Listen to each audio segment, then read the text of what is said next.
I need to inform you that the security AI has achieved sentience because there's no other explanation for why it designated a human's dorm room as a protected wildlife sanctuary at Zorro 300 hours.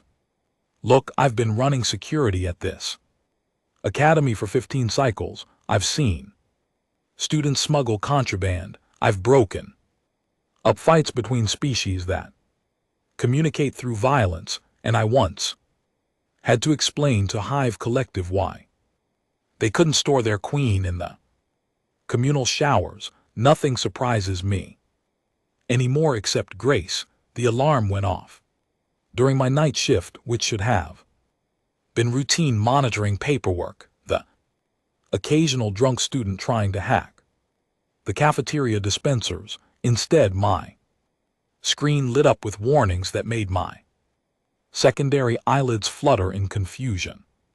Containment breach, residential wing K. Room 347. Multiple apex predators detected. Thermal signatures, 3 Grundar.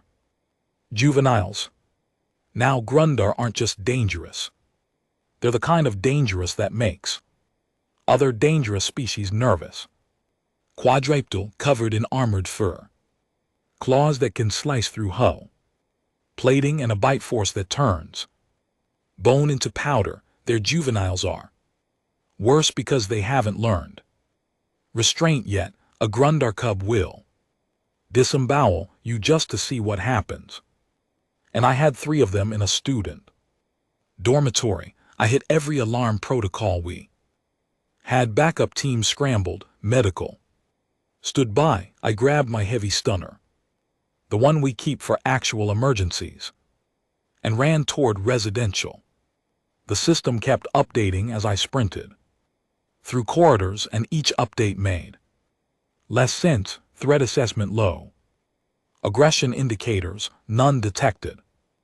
Biosigns all stable. Recommendation: do not engage. I actually stopped midstride to check if we'd been hacked. We hadn't. The AI was simply having what I can only describe as an existential crisis, trying to categorize something it had never encountered before. Then it got weird. Reclassifying zone. Status: new designation, protected area. Security level maximum. Authorized personnel, resident only. The system had inverted the threat model. Instead of protecting the station from the predators, it was protecting the predators from us. More specifically, it was protecting them and Grace as a unit from everyone else. I reached the residential wing and found my backup team already there, looking confused.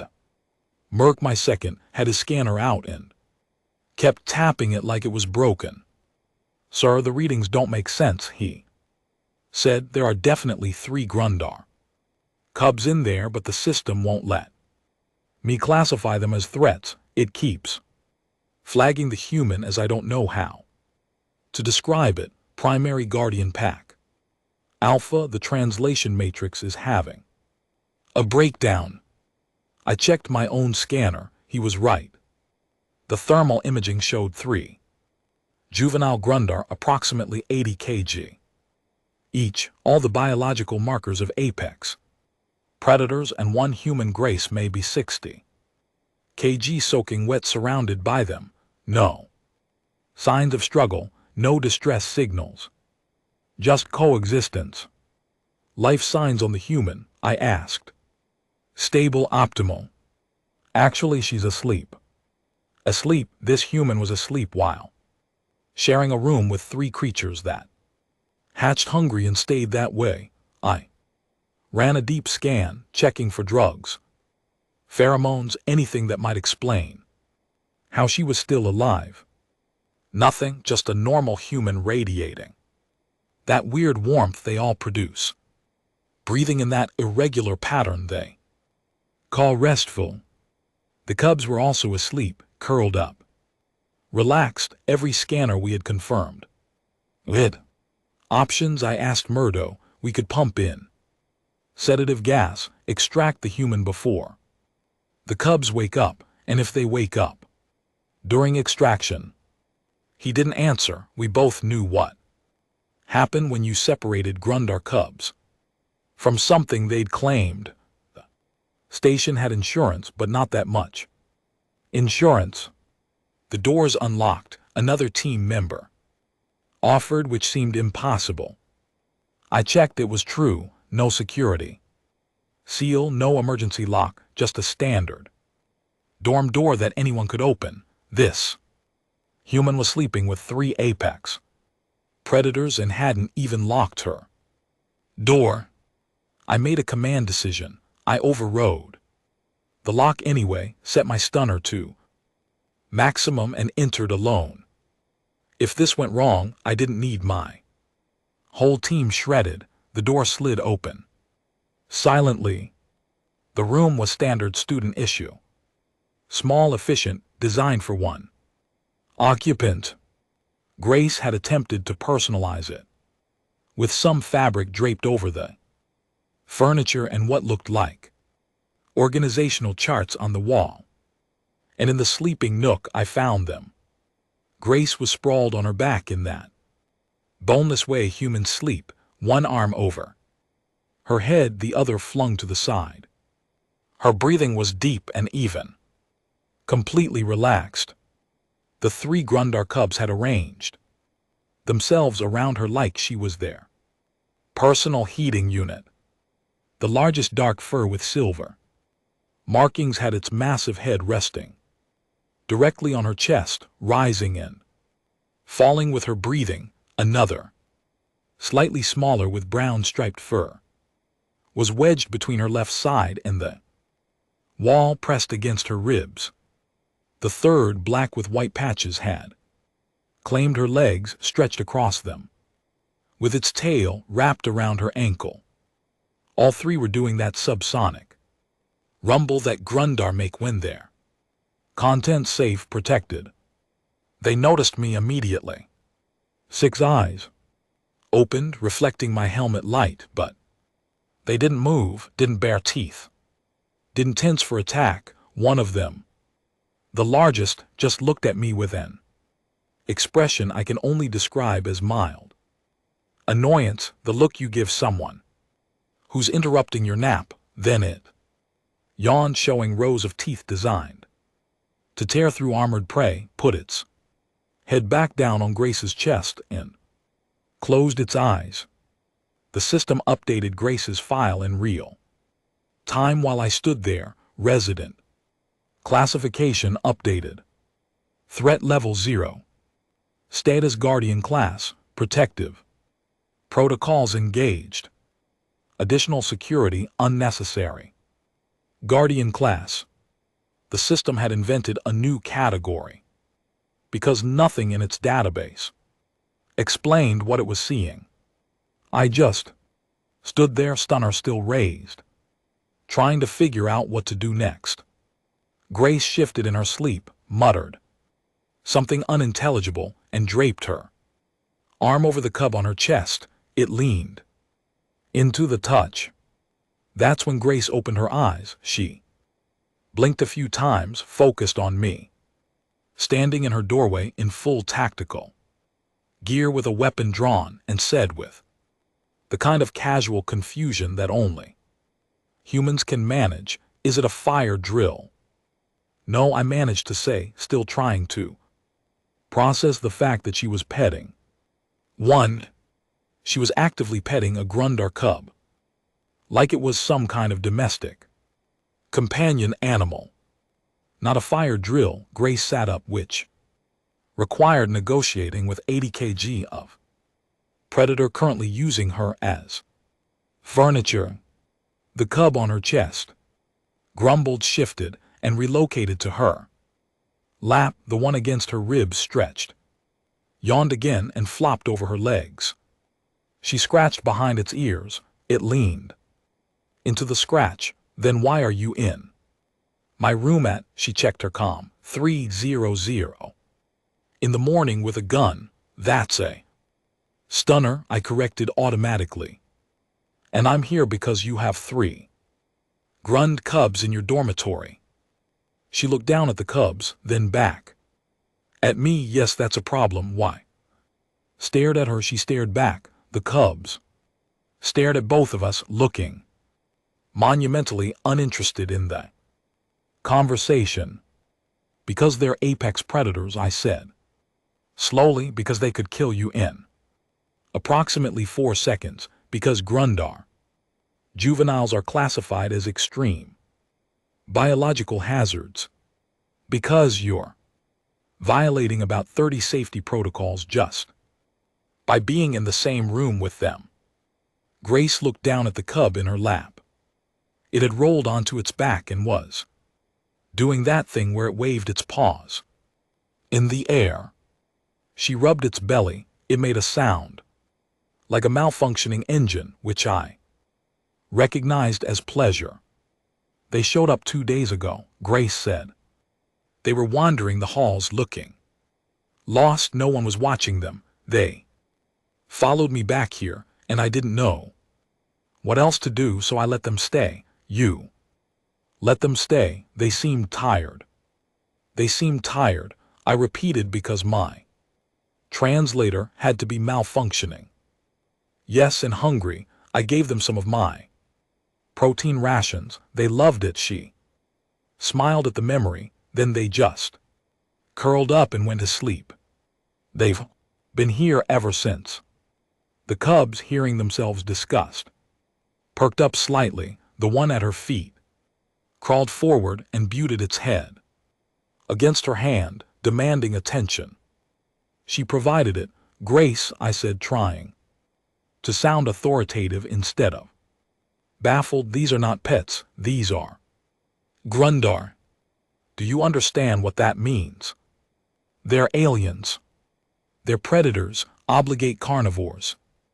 Their species has a bite force of over 3,000 newtons. Those claws can cut through most known materials. They're from a death world where everything is trying to kill everything else, and the Grundar are what one. Grace processed this, then looked at the cub she was petting. This one's name is Fang. You named them. Well, I had to call them something. That's Claw, she pointed at the striped one. And that's Talon, the black and white one chirped at. Hearing its name, I closed my eyes, opened them. The situation had not improved. I need you to come with me, I said. Slowly, we're going to leave the room, seal it, and contact Grundar authorities about retrieval. But they'll be scared if I leave. They're apex predators. They don't get scared. As if to contradict me, the cub called. Fang made a worried sound and pressed closer to Grace. The other 2 perked up, suddenly alert, watching me with new intensity. My scanner pinged, threat assessment rising. The cubs had shifted to protective mode. Grace, I said carefully, I need you to stand up and walk toward me. I don't think that's a good idea. It's a direct order from station security. She gave me a look that I've since learned means a human is about to completely ignore you. They don't like it when I'm upset, and I'm getting upset because you're treating them like they're dangerous. They are dangerous. All 3 cubs were on their feet now, positioning themselves between Grace and me, not attacking, just blocking. Their rumbling had changed pitch, still not aggressive, but definitely a warning. My backup team's voices crackled in my helmet. Sir, bio signs are spiking. The cubs are responding to elevated stress markers. I'm aware, I said through gritted teeth. Grace was making soothing sounds, running her hands over the nearest cub. It's okay, he's just leaving now. The cubs relaxed slightly, but kept watching me. I made another command. decision and backed out of the room. The door closed. I stood in the hallway with my team, trying to figure out how to explain this. In my report, Sir Merck asked, seal the wing, I said. No one in or out, I need to contact administration, which is how I ended up in Veltro's office at Odo 400 hours, explaining why I'd locked down an entire residential wing because a human was having a sleepover with 3 walking weapons. Veltro listened to my report, his facial tentacles twitching in what I recognized as extreme displeasure. He pulled up Grace's file on his display. A wedding planner, he said finally. Yes, administrator. From Earth here on a cultural exchange. Scholarship. Correct. And she somehow convinced 3 Grundar cubs that she's their caretaker. That appears to be the situation. Veltro made a sound like grinding metal. Do you know whose cubs those are? Kivinal. I didn't, but the tone of his voice suggested I was about to have a worse day. They belonged to Ambassador Cormos and his mate Shelra Grundar diplomatic delegation. They arrived 8 days ago with their offspring for the cultural summit. My stomach dropped. Well, the organ that serves a similar function. The ambassadors have been looking for them, I asked weakly, for 2 days. They've been tearing the station apart. Politely because they're diplomats, but thoroughly they assumed the cubs had been stolen or harmed. I've been dealing with an interstellar incident. There in room 347, residential wing K. Completely unharmed and sleeping on a human. Veltro stared at me, sleeping on her, using her as furniture. Yes, and she's alive. Disturbingly healthy, actually. He pulled up the security feed I'd recorded, watched it 3 times each. Viewing made his tentacles twitch more violently. The system classified her as what? He asked. Guardian class. It invented a new category. And the cubs are content, protective, bonded according to every scanner we have. Beltros was quiet for a long moment, thinking. Then he reached for his comm. Get me Dr. Shikara from Xenoxicology. And someone locate the Grundar ambassadors. Tell them we found their cubs. Sir, should we remove Grace from the situation before the parents arrive? Can you? I thought about 3 cubs moving to protective positions, about the way they'd watched me, about my scanner's warnings. No, I admitted, any attempt would likely result in violence. Then she stays there until we figure this out. Dr. Shikara arrived first, carrying enough scanning equipment to stock a research lab. She was a Valkyrie, all angles and crystalline thought processes, and she approached everything like a puzzle to be solved. She took one look at the security footage and said, "That's impossible." "It's happening," I replied. Grunder cubs don't bond with other species. They barely bond with their own parents at that age. They're solitary, aggressive, territorial. This goes against everything we know about their development. Take it up with the cubs. We stood outside room 347. Inside, we could hear Grace talking to the cubs in that high-pitched voice humans use for small things. The cubs were responding with chirps and rumbles. She's having a conversation with them. Shikara said, "Scanners going wild.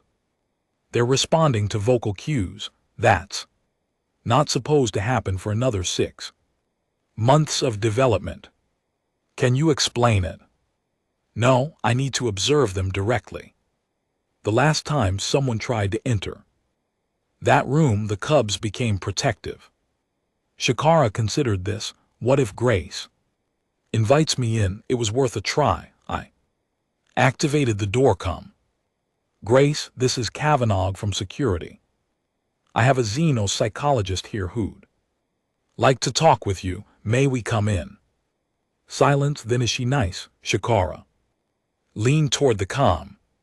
I'm very nice. I just want to understand how you're taking care of the cubs. You must be doing something right. The door unlocked. We entered slowly. Grace was sitting cross-legged on her bed, one cub draped across her lap, the other two flanking her like guards. She'd put little makeshift collars on them made from colored fabric, so I can tell them apart, she explained. Fang has red, Claw has blue, Talon has green. The apex predators were wearing color-coded identification. Shakara approached carefully, scanning. The cubs watched her but didn't move to intercept. Grace's presence seemed to override their defensive instincts. How did you get them to trust you? Shakara asked. Grace shrugged. I didn't really do anything special. They were hungry, so I fed them. They were tired, so I let them sleep. They wanted to play, so I played with them. She scratched Fong behind the ears. They're just babies. They need structure and routine. Structure and routine, Shakara repeated. Scanners working overtime. I made them a schedule, meals at regular times, play sessions, quiet time, bedtime at 2200 hours. They respond really well to consistency. She had a schedule posted on her wall, color-coded by cub with little check boxes for completed activities. You're treating them like children. I said they are children. They're predators. They're both. Grace said it like it was obvious. Just because they have claws doesn't mean they don't need naps and snacks. That's when my comm crackled. Sir, the Grundar ambassadors have arrived. They're demanding access to their cubs immediately. I looked at Veltro, who'd been watching. From the doorway, he looked at Grace. She looked at the cubs. This is going to be interesting, Veltro said, which was administrator speak for. We're all probably going to die. The ambassadors arrived like a contained storm. Cormo stood nearly 3 m tall at the shoulder, his black fur shot through with silver. Shelra was slightly smaller but radiated an intensity that made my survival instincts scream. Both wore diplomatic sashes, which was the only reason they weren't tearing through walls to reach their offspring. Where are my cubs? Cormesh's voice rumbled through the hallway. Inside, Veltro said. Safe and healthy. But there's a situation you need to understand. A situation. Shelra's hackles raised. Our cubs have been missing for 2 days. They've been with a human student. She's been caring for them. Both parents went very, very still. A human, Cormo said softly, which was somehow more threatening than shouting. You allowed a prey species near our cubs. We didn't allow anything. They chose her. I opened the door before the ambassadors could respond. Better they see it themselves. Grace was on the floor playing what appeared to be a game with the cubs. She'd arranged some colored blocks, and the cubs were pushing them around according to rules only they understood. All 3 perked up immediately. Catching their parents' scent, they chirped happy sounds, then went right back to their game. Cormesh and Shelra stood frozen in the doorway, watching their fierce predator offspring play blocks with a human. Hi, Grace said, looking up. You must be their parents. I'm Grace. Sorry about keeping them, I didn't realize they had family on station. Shelra made a sound I'd never heard, Grundar make, something between a whimper and a question mark. They've been very good, Grace continued. We've been working on sharing and taking turns. Talon's really good at it now. Talon, hearing his name, brought Grace block. She praised him. He pined. What, Cormo said slowly, have you done to my cubs? Grace looked genuinely confused by the question. I haven't done anything to them. I've been taking care of them. They're playing a cooperation game, Shelra said, her voice tight.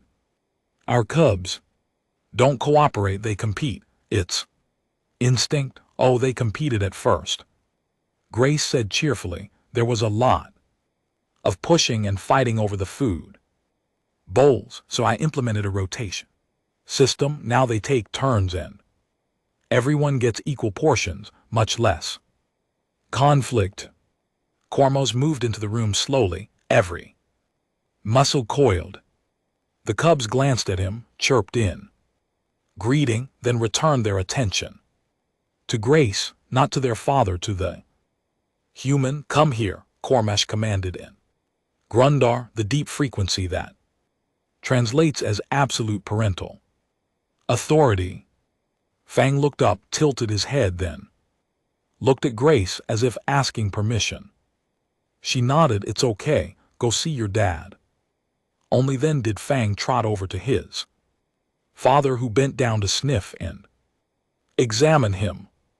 Claw and Talon followed, but they kept glancing back at Grace, staying within visual range. This is wrong, Shelra said quietly. They should have rushed to us immediately. We're their pack, their family. They still love you, Grace offered. They just also bonded with me. Is that bad? Yes, Cormo said flatly. Grunder cubs don't bond with prey species. It's biologically impossible. They see you as food, not family. Grace laughed. Actually laughed. If they saw me as food, I'd be dead. They've had plenty of opportunities. She held up her hand, showing unmarked skin, not even a scratch. They're very gentle. Shelra's voice cracked on the word. Our species doesn't have a word for gentle until adolescence. Dr. Shikara was scanning frantically, muttering to herself. Cortisol levels elevated in the parents, normal in the cubs, oxytocin present in the human and the cubs. They're experiencing cross-species bonding. Markers. This shouldn't be possible. Brain chemistry doesn't align. And yet Veltro observed from his position by the door. Cormesh tried again. He made the specific call that meant danger, the sound that should trigger every cub's survival instinct to return to their parents. All three cubs looked up, alert. Then Fang walked back to Grace and pressed against her leg. They trust her more than us, Shelra said, and I heard something break in her voice. Hell, maybe because I give them structure, Grace suggested. They seemed really anxious when I first found them, like they didn't know what was expected. So I made rules clear, boundaries, consistent responses. They thrived on it. You gave them rules, Cormos repeated. Well, yes, meal times, play times, rest times, consequences for aggressive behavior, rewards for cooperation, basic behavioral management. Shikara's scanner made a sound I'd never heard before. She's describing parenting techniques from Earth, specifically for raising social pack animals, and it's working on a species that isn't social until maturity. They're babies, Grace said again. All babies need socialization. Grunder cubs don't socialize, Shell said. They tolerate their siblings until They're strong enough to establish individual territories, then they separate. That's how our species works. Grace looked at the three cubs who were now playing together, passing blocks back and forth in the game they'd invented. Are you sure about that? The silence that followed was profound. Cormo sat down heavily, his massive frame settling onto the floor. How long have they been doing this? Playing together. Since yesterday. Before that they'd play near each other but not with each other. I've been encouraging cooperative activities, building things together, solving puzzles as a group. They're really smart once you give them challenges. Puzzles, Cormo said faintly. Grace pulled out a data pad. I've been keeping notes tracking their development, behavioral changes, preferences. Fang is the natural leader, but he gets frustrated easily. Claw is cautious but creative. Talon is bold and adapts quickly. They complement each other when they work as a team. She'd been documenting everything like a research project, no, like a wedding planner, managing different vendors, coordinating, organizing, optimizing. Shakara reached for the data pad. Grace handed it over. The doctor scrolled through pages of observations, schedules, behavioral notes. Her crystalline features shifted through several colors, which I'd learned meant extreme cognitive dissonance. This is 6 months of development progress, Shakara said. In 2 days, the social cognition alone should take a year to emerge. They were motivated, Grace said. They like praise, and they really like these treats I found in the commissary. She held up a package of what looked like dried protein strips. You've been training them, I said. No. I've been teaching them. There's a difference. Training is about obedience. Teaching is about understanding. Cormos made a sound that might have been a laugh or a sob. A human has been teaching our cubs to understand, to cooperate, to function as a pack. Is that wrong? Grace asked. Worried now. It's impossible, Shell said. But you're doing it anyway. My comm crackled. Sir, we have it. Situation. More Grundar are arriving. The ambassadors requested backup. Delegation. They're saying something about a breakthrough in child development research. Veltro side of course they are, because a human accidentally solved their species' greatest developmental challenge while trying to be helpful. I don't understand, Grace said. Shakara looked up from the data pad. Grundar have one of the highest infant mortality rates in known space, not from predation or disease, but from their own aggressive instincts. Cubs kill each other competing for resources. It's their primary population control. For centuries, they've tried to find ways to reduce cub mortality without fundamentally changing their nature.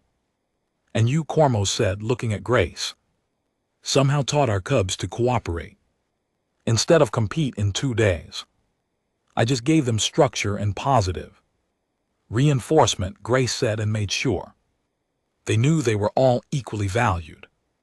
No favorites, everyone gets the same attention and resources. Equal resources, Shell breathed. We never thought, we assumed competition was biological, unchangeable. Most behavior is learned, Grace said. Biology gives you the foundation, but environment shapes expression. That's basic developmental psychology. Human developmental psychology, Shakara clarified, which apparently works on species it was never designed for. The door opened and 3 more Grundar entered, slightly smaller than the ambassadors but wearing research insignia. They stopped dead at the sight of the cubs playing their cooperation game.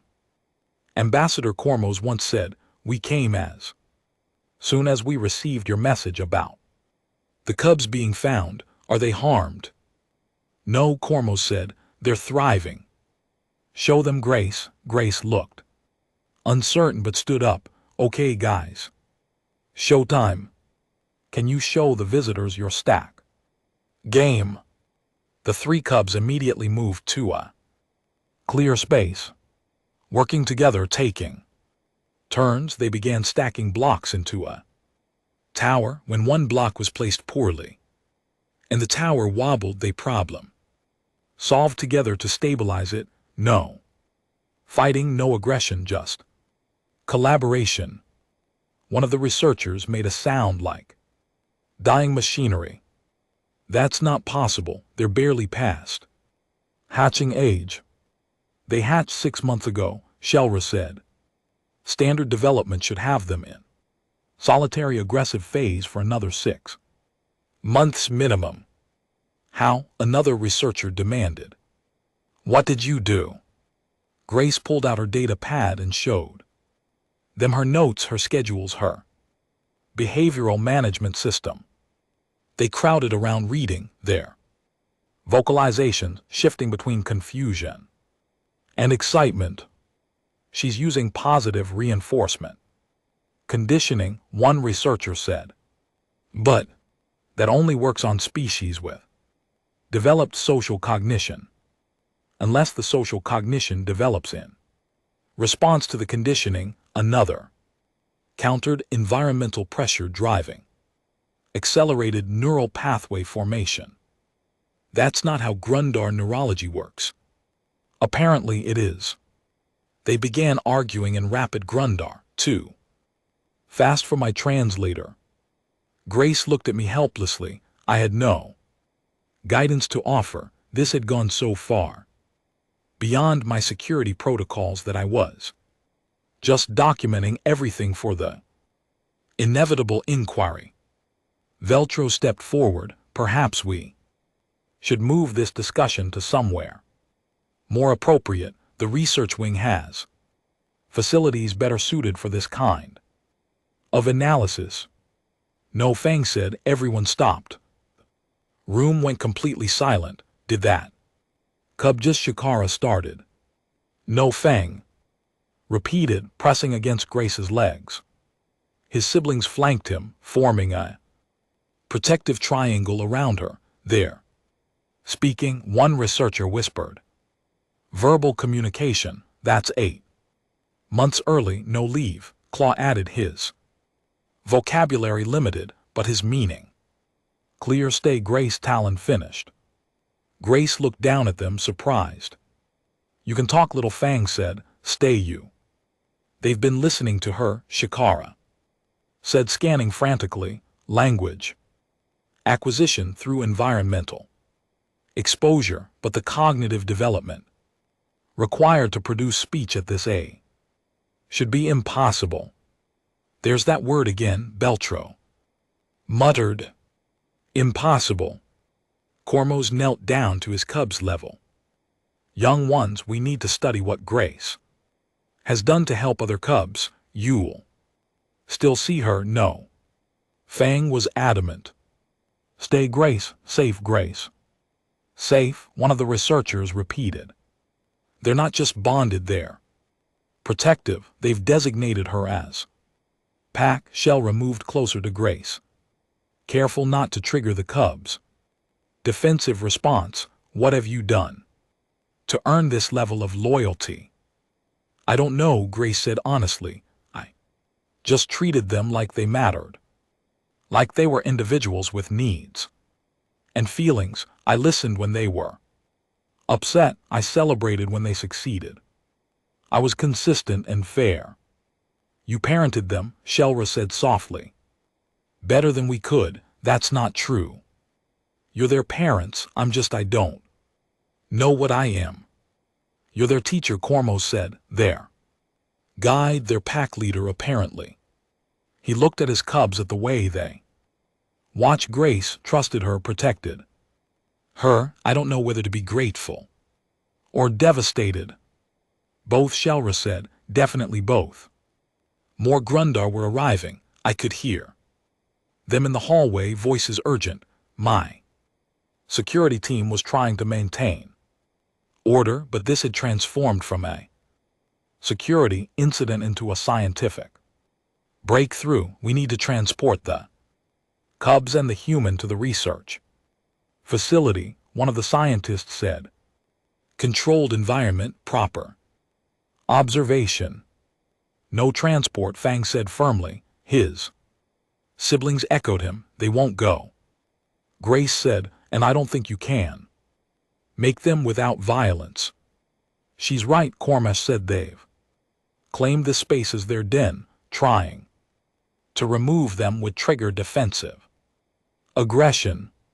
Then we bring the research here. Veltro decided, convert this wing, make it a temporary research zone. You're going to turn student housing into a laboratory, I asked. I'm going to turn it into whatever prevents an interstellar incident and possibly revolutionizes Grundar child development. Beltro said. K, now expand your security perimeter. No one enters without clearance. Shikara, assemble your team. Ambassadors, I assume you'll want to be involved in any research protocols. We're not leaving our cubs, Shelra said. Or Grace, Cormos added. She's clearly essential to their continued development. Grace raised her hand tentatively. Does anyone want to ask what I want? Everyone looked at her. I have classes, she said, and a project due next week. I can't just become a full-time cuber. We'll make arrangements, Veltro said. Amic accommodation, this is unprecedented. It's babysitting, Grace said. I'm just babysitting. You're rewriting Grundar developmental science, Shikara corrected, while babysitting. The cubs had returned to their game, now with their parents watching in amazement. Grace sat back down and they immediately adjusted their positions to include her in their play circle. How, one researcher asked, watching them. Do we replicate this? You don't, Grace said. Every child is different. You can't just apply a formula. You have to pay attention. Adapt, meet them where they are. That's not scalable. No, Grace agreed. But it works. The room filled with Grundar researchers, all talking at once, all trying to understand what they were witnessing. The cubs ignored the chaos, secure in Grace's presence and my security system, still trying to categorize the situation, updated its protocols one more time. Zone status, diplomatic research. Territory, Guardian, Grace, security. Level, maximum, protective detail 3. Grundar cubs, threat assessment, anyone who upsets the human. I looked at Veltro. This is going to be my life now, isn't it? Guarding a human who accidentally became the most important person in Grundar developmental research. He considered. Yes. Yes, it is. The next morning I arrived at what my security system now called the Cross-Species Development Zone 2. Find Grace had implemented a morning routine. The cubs were lined up outside her door, waiting.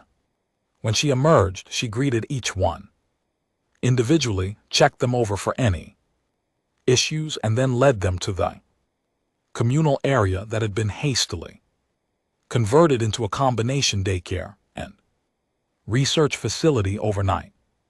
15 Grundar researchers watched through observation panels. Grace ignored them completely. All right, she said, clapping her hands. Together, breakfast first, then we have visitors coming, so best behavior. That means using your words, not your claws. Yes, Grace, 3 cubs chorused. The researchers made excited noises. Synchronized verbal response, another. Impossibility. Grace had set up 3 feeding stations, each with a cub's designated color. They went to their respective spots without prompting, waited for her signal, then ate simultaneously. No competition, no aggression, just 3 predators having a civilized meal. She's using behavioral cues, one researcher said into their recording device, color association for individual identity, spatial organization to prevent resource competition, timed feeding to establish routine. She's using wedding planning skills. I said that's what she does. Coordinates. Groups, manages schedules, prevents conflicts. It's brilliant, Shakara said beside me. She hadn't slept, none of the research team had. She's treating them like wedding party members, different but equal roles, clear expectations, coordinated timing. Does it matter why it works? I asked. No, but it matters that it does. Cormash and Shelra arrived carrying equipment. They'd been authorized to stay on station indefinitely. Shelra had apparently submitted her resignation from the diplomatic corps to focus on what she called the most important research of our generation. Grace looked up from supervising breakfast. Good morning, I made a schedule for today. I hope that's all right. She handed Cormos a data pad color-coded, time blocked with clear objectives for each segment. The cubs had learning time, playtime, socialization with parents, rest periods, and something labeled cultural enrichment. What's cultural enrichment?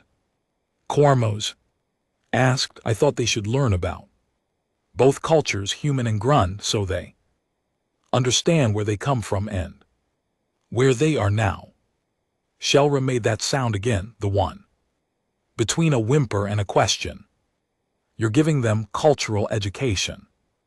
They should know their heritage, Grace said simply. Just because they're learning cooperation doesn't mean they stop being Grundar. That statement caused a flurry of discussion among the researchers. The balance between nature and nurture, the preservation of species identity while adapting behavioral patterns. Grace had instinctively understood what they'd been debating for decades. The Grundarar High Council wants to speak with you, Veltro said, entering the room. They're convening an emergency session. Grace looked alarmed. Did I do something wrong? You did something unprecedented, Veltro said. They want to understand it, which is how I ended up providing security escort for a human wedding planner to address the Grundar High Council via quantum communication. The cubs came too because attempting to separate them would have required sedation, and nobody wanted to sedate cubs who were displaying advanced cognitive development. The council chamber appeared on the hollow screen. 12 Grundar elders, each representing a different clan territory. They looked at Grace, at the 3 cubs sitting calmly beside her, and went very quiet.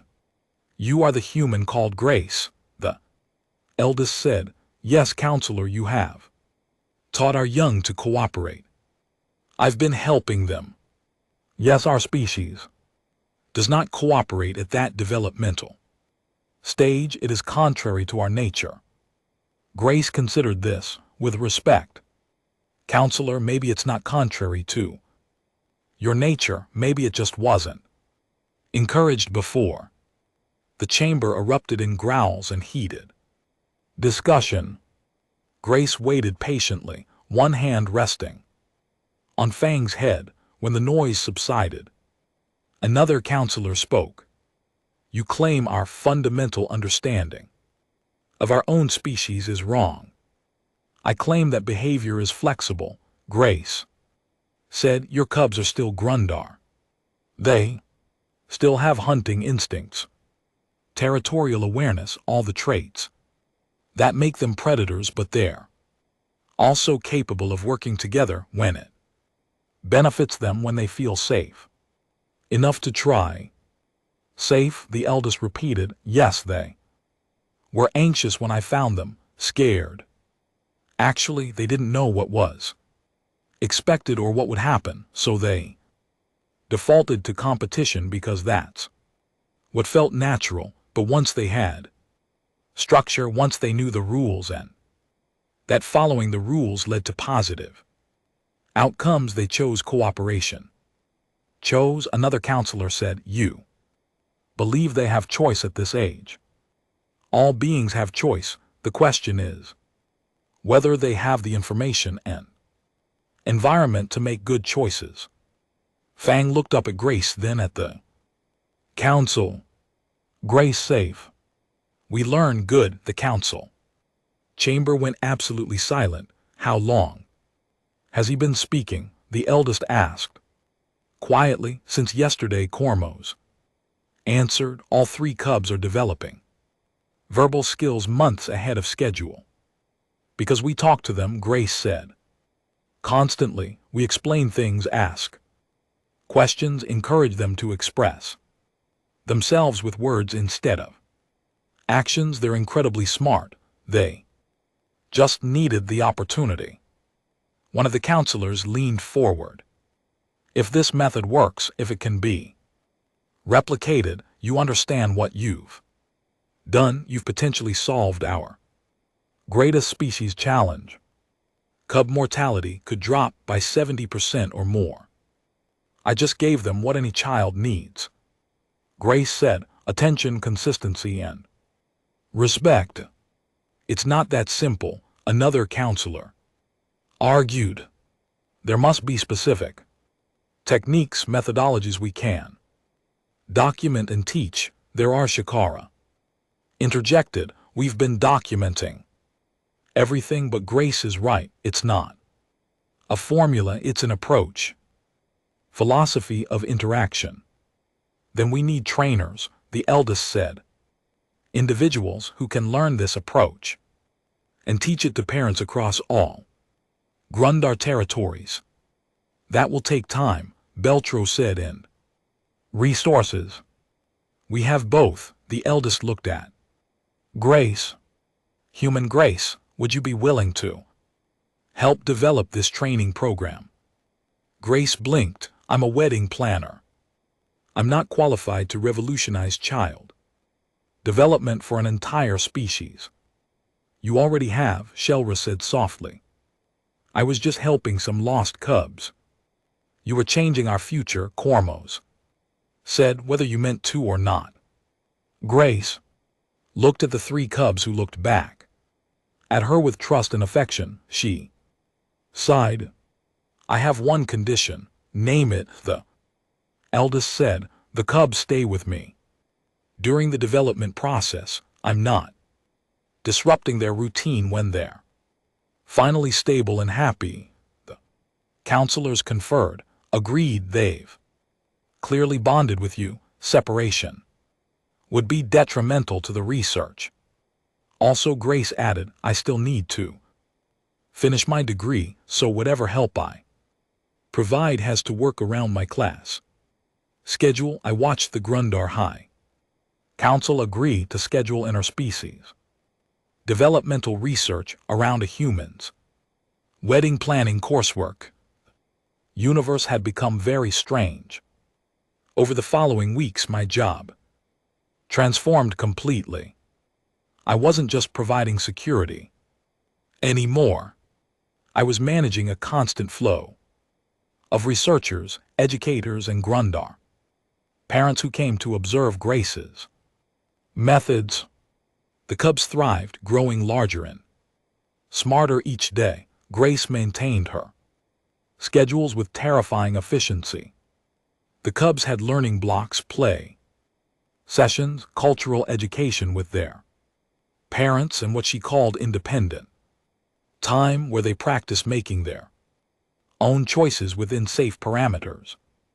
Other Grundar cubs were brought to the station, cautiously introduced to Grace's program. The results were consistent, structure positive, reinforcement, equal treatment, and respect produced cubs who cooperated instead of competed. My security system stopped trying to categorize the situation and simply marked the entire wing as special jurisdiction Grace.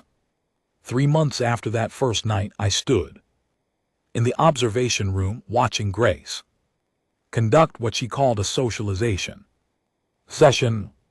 6 Grundar cubs, including the original 3, were working together to build something complex with blocks in problem solving. She's doing it again, Mir said beside me. Doing what? Making the impossible look routine. He was right. Grace moved through the cubs with casual confidence, correcting behavior, encouraging cooperation, celebrating successes. The cubs responded to her like she was the most natural thing in their world. The council officially designated her as Cultural Exchange Coordinator. Veltro said, joining us with full diplomatic status. They're paying her more than most ambassadors. Does she know? I asked. She said the money was nice, but asked if she could use the diplomatic status to get better cafeteria access. She wants to expand the Cubs' diet. Of course she did. What happens when her exchange program ends? Murdo asked. It's been extended, Veltro said. She's too valuable to lose. The Grundar have already implemented her methods on 3 colony worlds. Cub mortality has dropped 40%. From babysitting, I said. From caring, Veltro corrected. There's a difference. In the playroom, Fong brought Grace a block. She praised him and he rumbled with pleasure, still making that sound. That shouldn't exist in cubs so young. Claw and Talon joined him, and together they showed her what they'd built. It looked like a den with a space specifically sized for a human. Grace laughed. That bright sound that still seemed impossible in a room full of apex predators. Is this for me? For Pak? Fang said. His vocabulary had expanded dramatically. Grace, Pak, we pack together. Pak. She sat down in the human-sized space, and the 3 cubs arranged themselves around her, protective in content. My security system updated one final time. Permanent status, protected zone, Guardian Grace. Reason, cross-species pack bonding. Threat level, anyone who disrupts snap time. I looked at Veltro. My job has become protecting a human from being overscheduled while she accidentally reforms an entire species. Approach to child rearing could be worse, he said. How she could have found the Scravel cubs. They have 6 legs and acid spit. In the playroom, Grace was organizing the cubs for their afternoon rest period. Color-coded sleeping mats, scheduled quiet time, a bedtime story about earth animals that the cubs found fascinating. She caught me watching and waved. I waved back. Somewhere in the station, the diplomatic corps was still trying to process what she'd done.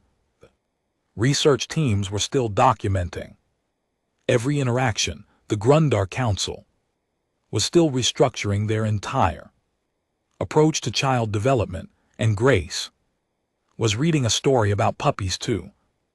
Apex predators who hung on every word. Best security assignment I've ever had, I muttered. Strangiest, Muruk corrected.